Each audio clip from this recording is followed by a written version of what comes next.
Hey everybody, we are in the home stretch of the 40-day challenge, day 35. Today, we're going to have a more difficult conversation, meaning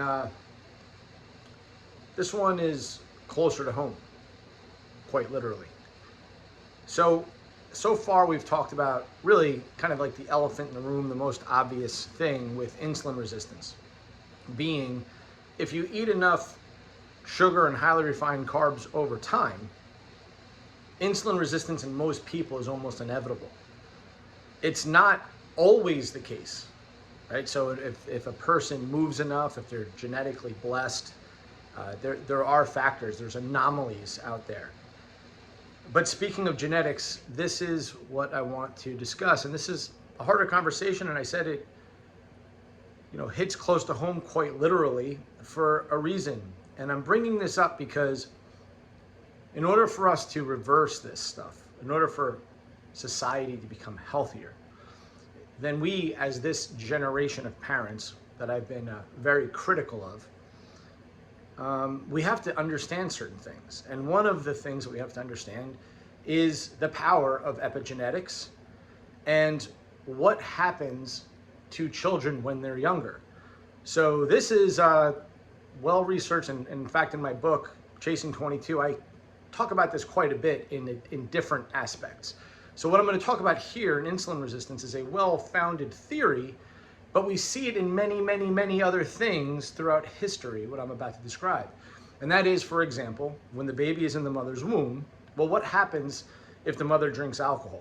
What happens if the mother is a smoker? What happens if the mother is pregnant during a famine? See, we have evidence for what's going to happen predictably to the development of that child, to likely the IQ of that child. Many things are, the height of what that child will be, all those things are well mapped out over time because we have history. We can see, oh, there was a famine here in 1486 in Ireland, and then you look at, you can see, archaeological evidence of what happened to these people, right? It was the entire country, for example. This is well-founded, and it's happening epigenetically, meaning that the child is in your womb. He or she doesn't have a say on what mom is eating, and or smoking or drinking, but yet they become a victim of that. And insulin resistance, unfortunately, we see that those epigenetic factors have a lot to do with the predictability of that child becoming insulin resistant later and eventually type 2 diabetic. Now, more to the point here, right? So obviously, again, I'll leave it there. You get the idea. I could go on here, but I won't. But the bottom line is that when a woman's pregnant, it's a good idea to treat the baby, feed the baby, move for the baby, all the things that you normally do. Conscientiously, it's not a good idea to put on 80 pounds when you're pregnant. But when the baby is born, so what we do see in this second part is in child development. So when you're a child, that's when the beta cells of the pancreas are proliferating. And you can literally hypertrophy these beta cells. So similar to brain cells, in childhood, you get most of your brain cells. And yes, we know now that you can gain new brain cells. It's debatable how much, but the point is that, certainly 99% of them are proliferate when you're young. And it's the same thing with the beta cells of the pancreas. So if you are forcing, if you're, not forcing, but if you're feeding your child foods, highly refined carbs, here, let's have Cold Stone, let's have this, let's have that. This is just how we're treating our kids today. And again, I'm not saying this to make anybody feel uncomfortable. I'm just a harbinger of truth. We're doing it to our kids. We've been doing it to them. And so when you combine the epigenetic factors with the factors of what we do to them when they're younger, this is one of the strongest leading theories of how and why people become insulin resistant above and beyond, despite the fact, when they eat the same amount of carbohydrates, for example, of somebody else that didn't have that upbringing or epigenetic factors, their insulin reaction is much stronger than somebody else eating the same amount of carbohydrates. So when we talk about genetic factors and epigenetic factors, we chalk it up like, oh, it's just genetics. And we're not thinking about what really just happened here. It's not just genetics. There's a difference between, what happened to your mom and your mom's mom and your mom's mom's mom, and on and on and on with different things. But when it comes to epigenetic factors, what we did while the child was developing and when the child was born, what did we do? And this theme, this concept, I will talk about in the UTC in September a little bit more specifically. Like I said, I wrote about it extensively in my book on completely different topics, but it is a real thing.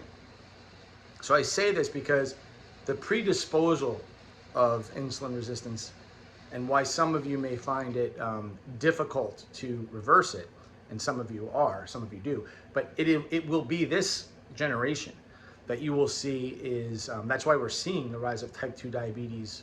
We didn't hear about it 30 years ago in kids, but now we're seeing it in kids, and this is why. So I want you guys to know this. I want you to be vigilant on passing these messages along, because for 5 weeks now, it's been 5 weeks, we've been talking about stuff that's really important. It's not just about you, right? It's about your kids, and it's about a generation. It's about being a role model. It's about making rules in a house. It's about putting your foot down. It's about not giving a shit if your child throws a fucking fit because they can't have their Pop-Tarts. Okay, if we want to raise healthy human beings, and if we want our Medicare costs to drop, because it is metabolic dysfunction that is driving Medicare costs through the roof. Again, I will talk about that in the September UTC with real numbers, real data, real stats. This stuff is preventable. So it's people like you guys who are doing the 40-day challenge, who listen to this channel and channels like mine, who actually want to do something about it. But it starts literally at conception. And then it starts when you start feeding your child. And all these things matter. Okay, so the rule number 1 in the UTC is if it's in your home, you're going to eat it. So I want you to revisit what we've talked about these last 5 weeks. And I will hammer home certain things over the last few days on a couple of nuanced topics. Like today's topic was a little nuanced. But as you guys know, I've been very passionate about this topic because I wrote a whole book on free will. And the entire book is dedicated to showing you guys that you think you have free will, but there are other things and people speaking for you. And this is an example. Kids can't fend for themselves in the womb. Similar, they only know the foods that you expose them to when they're born. You're the one giving it to them. So the hypervigilance of understanding that we're raising actual human beings who will predictably develop the neurological patterns, the palates for the food that you're giving them, should be treated with that sense of urgency, right? Knowing what the outcome will be. So we all learn, we all should, strive to make corrections and pass this information on to our kids and others. And hopefully that makes sense to everybody. Okay, everybody, have a great rest of the day.